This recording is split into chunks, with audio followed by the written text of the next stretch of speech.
Yo, I wanted to do this video on Monday night when I saw it, right?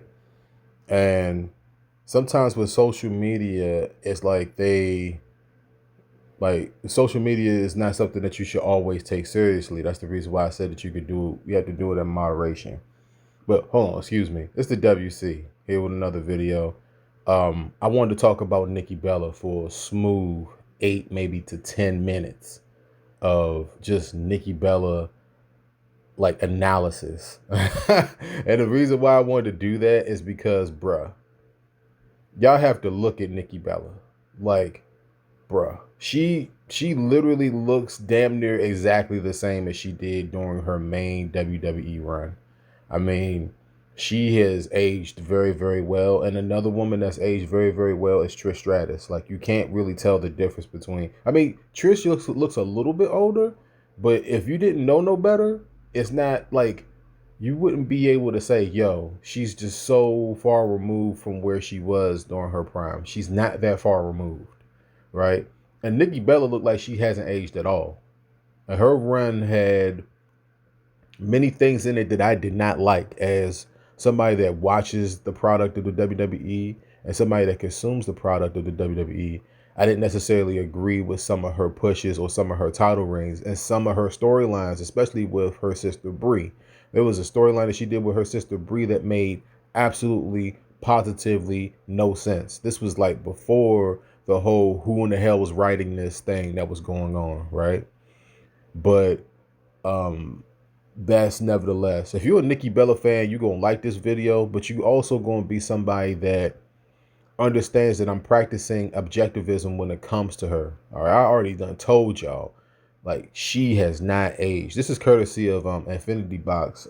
He put together this little a collage of stuff. I will shout him out. I'll shout him out right now. That was yeah, this is him, right? But I'm doing that for the purpose of so you can guys can kind of see this. I don't think that they'll mind that I'm using their collage and stuff to basically give some analysis about it.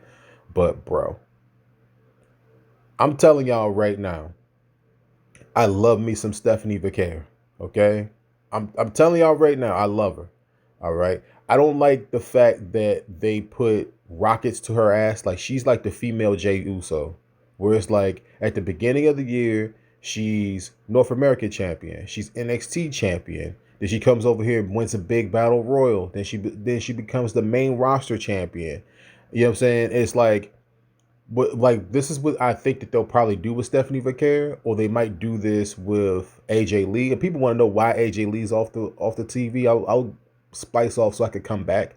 The reason why AJ Lee is off of television is because in her contract, she's got like a Brock Lesnar contract. So just think about her like she's Brock. Okay? She's getting paid a lot of money to make specific appearances, and just think about her like she's Brock, and you'll be fine. Okay, that's what it is with AJ Lee. Her next appearance should be. It should be. I'm going to say should. It should be before the end of the year. She should be. She should be either at a live event before the year is over, probably at Madison Square Garden. I think that they want to have her in there. They might have her in there, but the event before the year is over. They always do an event like right around Christmas and Madison Square Garden. They always do one. She's going to be on that show for sure. But her next televised appearance is probably going to be at the Royal Rumble. All right, so just look for her there. All right, I had to make sure I said all that stuff so people can understand where I'm coming from. So you have the AJ Lee stuff, and you have the Stephanie Vaquer stuff.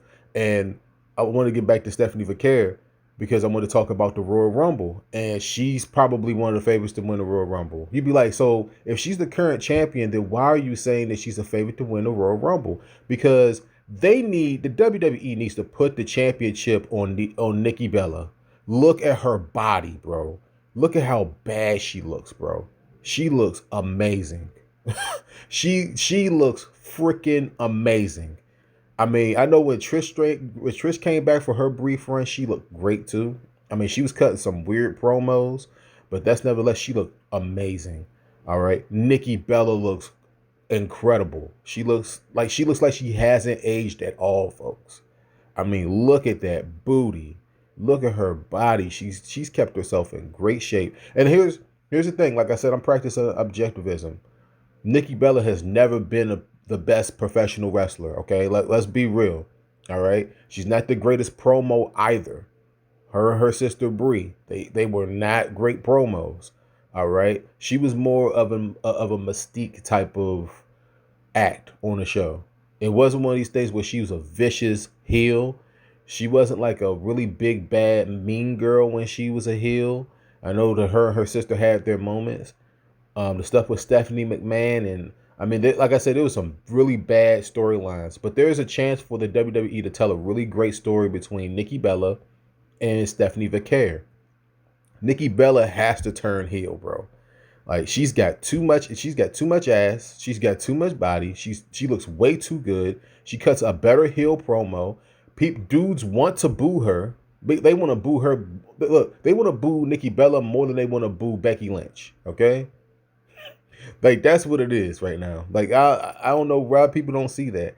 All right, she's better as a heel. She's a horrible face. All right, I'm just gonna tell y'all right now, she's horrible. All right, the fans don't really they're indifferent about her. The women love her, but the guys are like, yo, she needs to have that "you can't have me" gimmick. All right, she needs to do the opposite of what Trish Stratus did a couple years ago. All right, it needs to be one of these things where she turns on Stephanie Vaquer. People love Stephanie Vaquer. She wins the championship from Stephanie Vaquer, and then you can tell the story of Stephanie Vaquer winning the Royal Rumble, and then them doing a big feud at WrestleMania.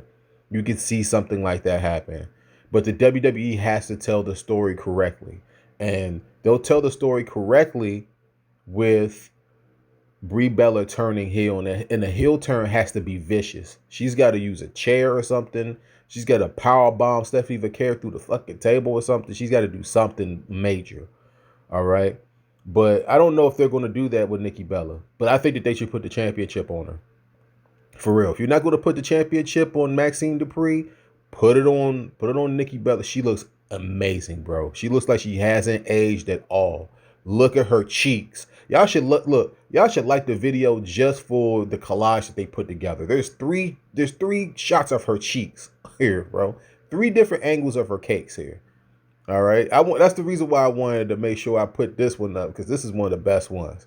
She looks great, and there's an opportunity cost here that they can tell a great story between her and Stephanie Vaquer, and people might actually care. Do you guys understand? Like the women's storylines in the WWE, people don't care long enough. Like they're telling better stories in NXT. NXT has better storytelling when it comes to women, but the WWE main roster is just so void of great stories when it comes to women professional wrestlers. And they have a really great chance to tell a story between Nikki Bella and Stephanie Vaquer. They have a chance to tell a really great story. I don't know if Stephanie Vaquer is hurt or not. I don't know if she is or not. I know she wasn't on Monday Night Raw to wrestle. She was on the show, but she wasn't there to wrestle. She did a run-in, and she ran down to the ring, so she looked like she was fine. But they're like, y'all need to start thinking about Stephanie Vaquer like y'all think about Jey Uso on the internet, because she's being shoved. All right, and I'm not liking it. There's a difference between being pushed and being shoved. That's what they're doing with Stephanie Vaquer. I love her. Excuse me. There's nobody on a roster that gets probably a better reaction than Stephanie Vaquer, other than maybe Rhea Ripley. So it's Rhea Ripley, Stephanie Vaquer, and then maybe Nikki Bella. That's what it is right now, if I had to rank it. So, but I think that Nikki Bella and Stephanie Vaquer are like tied for that. That's the reason why you got to put the belt on this woman, bro. Like y'all can't. The WWE cannot waste Brie Bella looking the way she did. She wrestled Roxanne on Monday. I didn't mind it.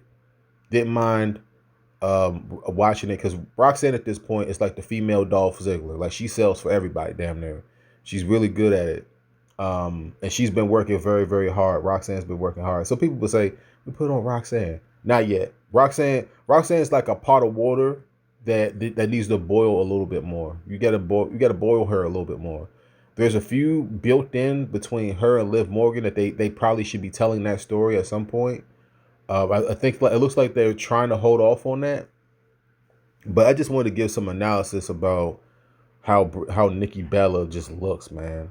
I mean, good grief, man. Just think about what they did with Jinder Mahal a couple years ago. Like Jinder Mahal it's like he went through a whole little body transformation and they put the championship on him. I didn't agree with it, but he went through the work.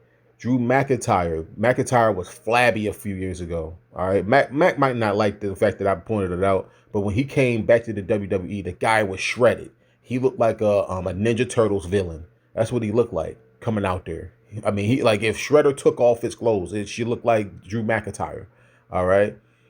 But they bringing back Nikki Bella, and she looks like she hasn't aged a second, bro. Like it's just she looks like the same freaking chick, bro. I mean, it's wild, bro.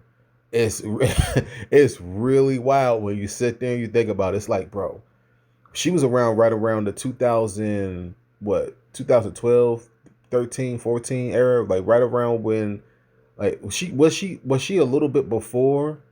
She was definitely around when AJ Lee was around, but was she like before the whole four horsewoman thing?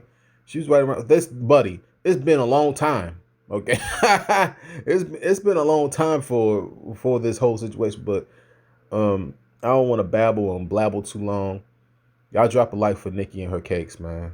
Like, good grief. I mean, maybe it was just her wearing a different color, where I was just like, yo, like, cause you always see her in red.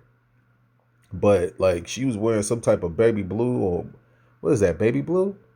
And she's still wearing red, but it's like, bro, I was even saying that on Monday Night Raw. I was like, yo, she looks really great.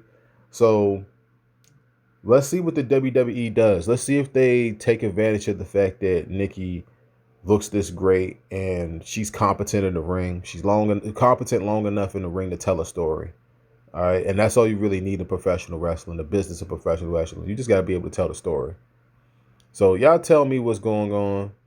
I'm about to drop the video. I'm about to end the video right now. It took me a couple of days to drop this video. I wanted to make sure I had the proper amount of time to talk to y'all about Nikki Bella. If you're a Nikki Bella fan, like the video. If you like Nikki's cakes, like the video. If you like my analytic view on everything that's going on with women's wrestling and WWE, including a potential major push for Nikki Bella, drop a like on the video, man. Y'all know I love y'all on the IWC. Make sure y'all hype the video. Get the video to Nikki. Let's see what she thinks. Get the video to Nikki. Let's see what Nikki thinks.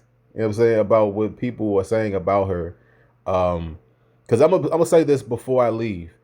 Bro, I'm gonna be real with you. I never really looked at the Bella twins like that during their run. I never looked over at them and said, yo, they're really sexy. And that's something that the WWE is missing. They're mixing sex appeal. Like, I know they could have Mariah May or Blake Monroe sit in a bathtub for a few seconds. Okay, fine. But they're missing some serious sex appeal on the main roster. And this don't get no sexier than Brie Bella coming out there in itty bitty wrestling gear, walking around, running around. They like Stephanie Vaquer cheeks literally is out every week. So so if y'all not watching the show, there's not a problem with the way they're dressing. It's sexy, but it's not they're not really exuding it through the show. Do you guys understand? There's something that's missing with Monday Night Raw, and it's definitely sex appeal. It's not there. So let me know how you guys feel. It's the WC. I'm a jet out of here. Like I said, y'all do all the nice stuff. And be open-minded when y'all watch this video. Okay, I'm talking about Nikki. All right, I love Nikki just like everybody else, but let's just practice some objectivism when y'all watch a video like this. All right, WC, I'm gone.